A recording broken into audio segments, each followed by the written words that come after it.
Hello student, myself Chetna Gaur and I hope you all are fine. Welcome to my Hindi session. First of all, I would like to tell you about your examination pattern.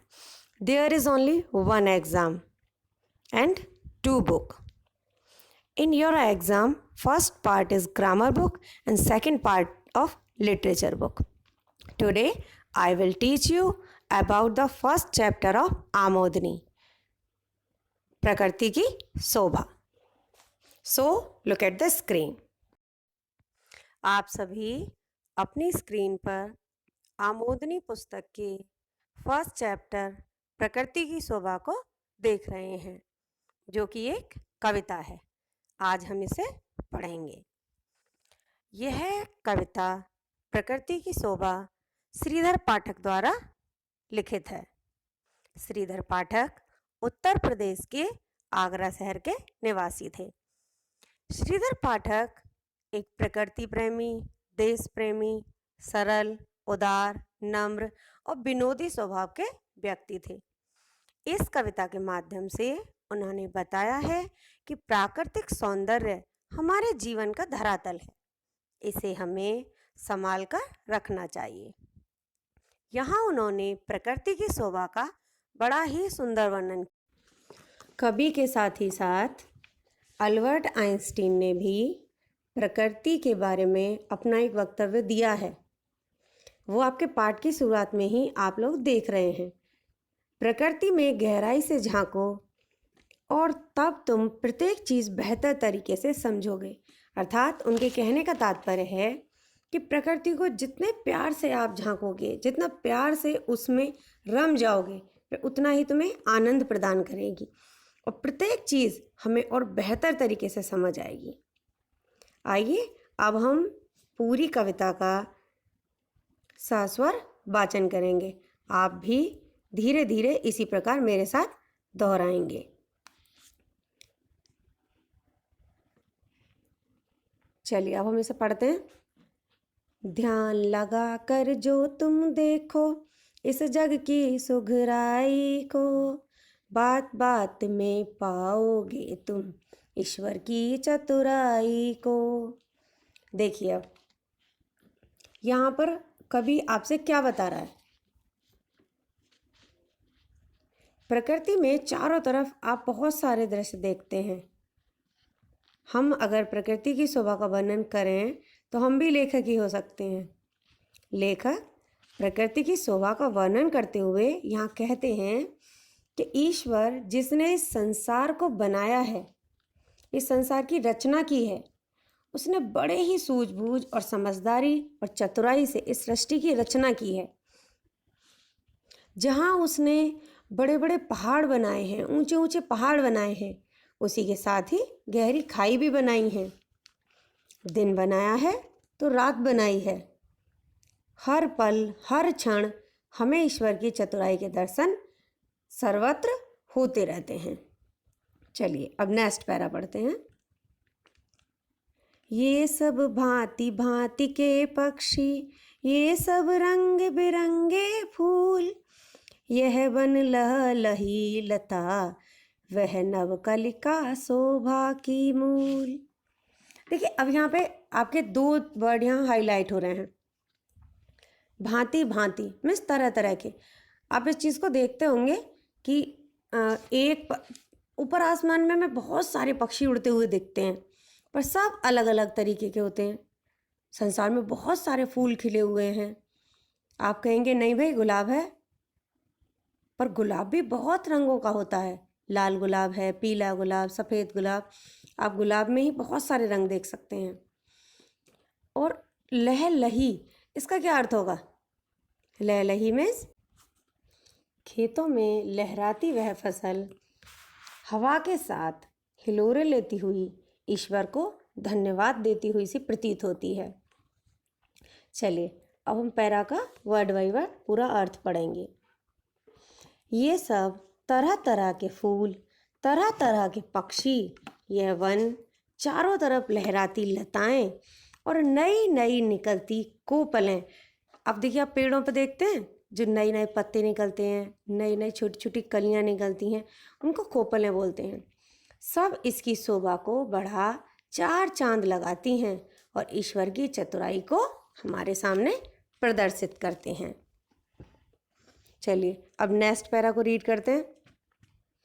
ये नदियाँ ये झील सरोवर, कमलों पर भौरों की गूंज, बड़े सुरीले बोलों से यह गूंज रही बेलों की कुंज।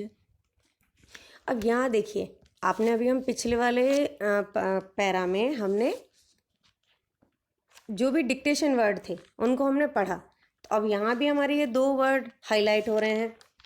अब देखिए यहाँ गुंज, गुंज शब्द आपका दिया हुआ है। गुंज का क्या मीनिंग है? गूंजना।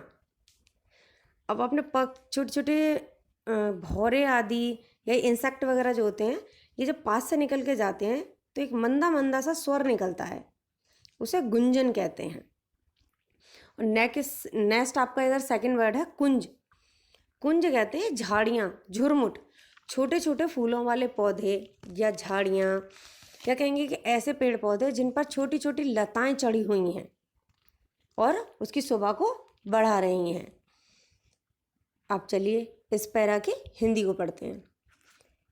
ये नदियाँ, झील, सरोवर और उनमें खिले कमलों पर भौरों की गूंज बहुत ही सुंदर और सुरीली प्रतीत होती है। जो बेल हैं उनकी शाखाओं पर जो गुंजन सुनाई पड़ता है, ऐसा लगता है वह हमसे कुछ कह रही हैं। मतलब जितने भी ये पक्षी, भौरे, सभी लोग अपनी मीठे स्वर में जब आते जाते घूमते हुए हमारे पास से निकल कर जाते हैं, तो ऐसा लगता है कि हमारे कानों में ही हमसे कुछ कह के जा रहे हैं। चलिए अब नेक्स्ट पैरा रीड करते हैं। ये पर्वत की रम्य शिखाएं, शोभा सहित चढ़ाव उतार, निर्मल जल के बहते झरने, सीमा रहित महाविस्तार। अब यहाँ इस पैरा में देखिए, महाविस्तार मीन्स जिसका कोई अंत नहीं है, बहुत विस्तृत है, बहुत अधिक फैला हुआ है। अब बहुत अधिक फैला क्या है? जल। अगर आप पानी को कहीं भी डालिए तो वो फैलता हुआ आगे बढ़ता चला जाता है। अगर कहीं उसको रुकावट नहीं मिलती है तो मीन्स वो क्या है? अंतहीन है, अनंत है। अब यहीं पर हम इस नेक्स्ट पैरा को हिंदी सहित समझेंगे। ओके, आगे का भी वर्णन करते हुए कह रहा है कि जो ये पर्वतों के ऊंचे ऊंचे शिखर हैं और जो अपनी इन चोटियों पर अनेक उतार चढ़ाव लिए हुए हैं, इन्हीं पर निर्मल झरनों का असीमित जल अपना महाविस्तार लेते हुए पवित्र पहाड़ियों से बहते हुए नीचे मैदानों तक आ जाता है। तो पहाड़ों से नीचे उतरते समय इसी क्रम में उसकी कोई सीमा नहीं होती, वह अनंत विस्तार लिए हुए बहता हुआ आता है। जल जब ऊपर से आ रहा है तो उसकी कोई सीमा नहीं होती, वो किसी सीमा में बंद कर नहीं आता, वह स्वच्छंद आता है, बिना किसी रोक टोक के पहाड़ियों से उतरता हुआ बहता हुआ मैदानों तक आ जाता है।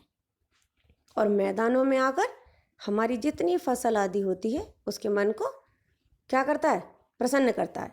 हवा पेड़ पौधों को छूती हुई जाती है तो वो लहलहाती हैं, लहराने लगती हैं। इसी प्रकार जब जल नीचे बहता है तो अपने कल कल के स्वर के द्वारा मन को प्रसन्नता प्रदान करता है। आइए अब अगले पद्यांश का गायन करते हैं।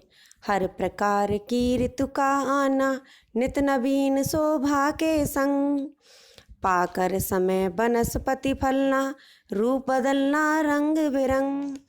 यहाँ पर लेखक प्रकृति की सौंदर्य का वर्णन करते हुए कह रहे हैं कि हर प्रकार की ऋतु, अर्थात हम सभी जानते हैं कि हमारा भारत देश कृषि प्रधान देश है, ऋतु प्रधान देश है।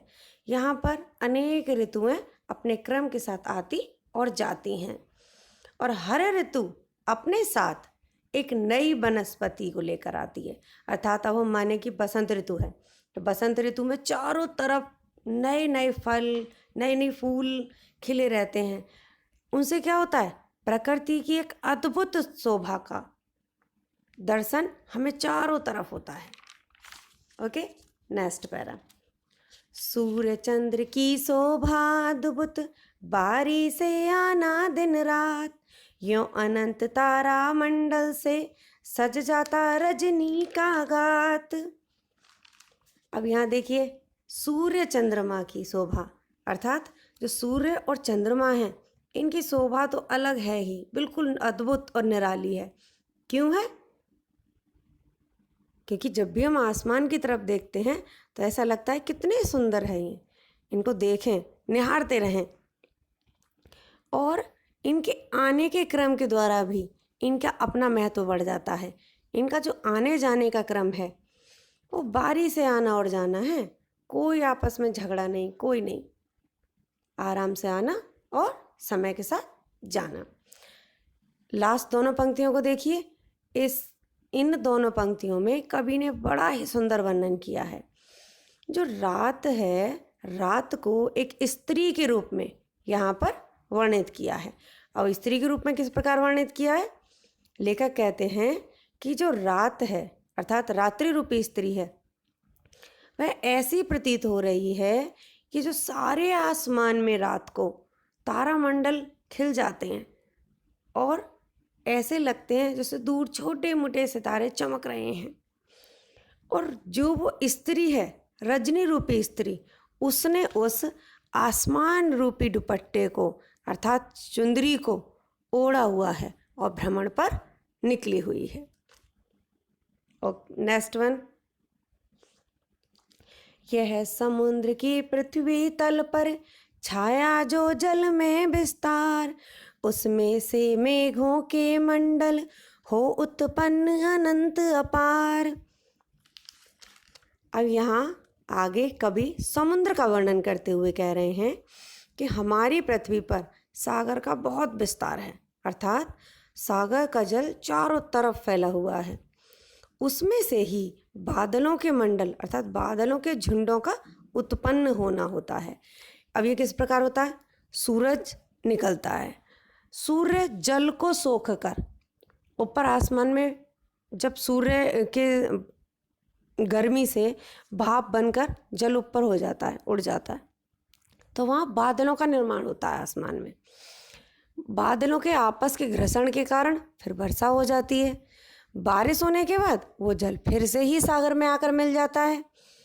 तो यहाँ क्या है कि उसमें से मेघों के मंडल अर्थात मेघों का बंडल, जो बादलों का झुंड उत्पन्न हो रहा है और फिर बारिश के बाद उसी में ही आकर विलीन हो जाता है अर्थात समाप्त हो जाता है।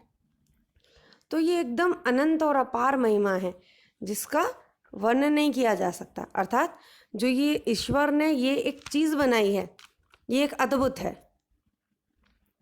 Next para and this is last para. गर्जन तर्जन घन मंडल का, बरसा बिजली का संचार, सब में दिखे परमेश्वर की लीला अद्भुत अपरंपार। यहाँ पर कवि उसी बात को आगे बढ़ा रहा है कि जब ऊपर आसमान में बादलों का निर्माण हो चुका है तो गर्जन और तर्जन, अब ये देखिए बादल का बनना हो गया खत्म, अब उसके बाद बादलों को गरजना और तर्जन के साथ बिजली की चमक के साथ जोर से चमकना, ये किसने सिखाया? ये किसके कारण है? ये सब ईश्वर के कारण है। ईश्वर ने ही धरती पर भांति भांति के पक्षियों का निर्माण किया। चारों तरफ जो प्राकृतिक सौंदर्य हमें देखने को मिलता है, पेड़ पौधे, फल फूल, नई नई वनस्पतियाँ, पर्वत पठार, निर्मल जल के बहते झरने, ऊपर आसमान में सुंदर सितारे, सूर्य चंद्रमा, सभी में ईश्वर के और उसकी अद्भुत लीला के दर्शन होते हैं। और जो इसकी महिमा है, ईश्वर की महिमा है, उसका अगर हम वर्णन करना चाहें तो हम नहीं कर सकते, वो अपरंपार है, इसका कोई अंत ही नहीं है। अगर हम कुछ शब्दों को ढूंढें और उसकी प्रशंसा करना चाहें तो वह हमारे पास नहीं मिलेंगे। क्यों? क्योंकि जहाँ भी हमारी नज़र जाती है वहीं चारों तरफ हमें ईश्वर की चतुराई के और उनके सुगढ़ता से कार्य करने के दर्शन होते हैं। अर्थात ईश्वर की लीला अद्भुत और अपरंपार है। Okay students, this is your today's session. Next lecture will be continue. Thank you and have a nice day. Be safe and be healthy.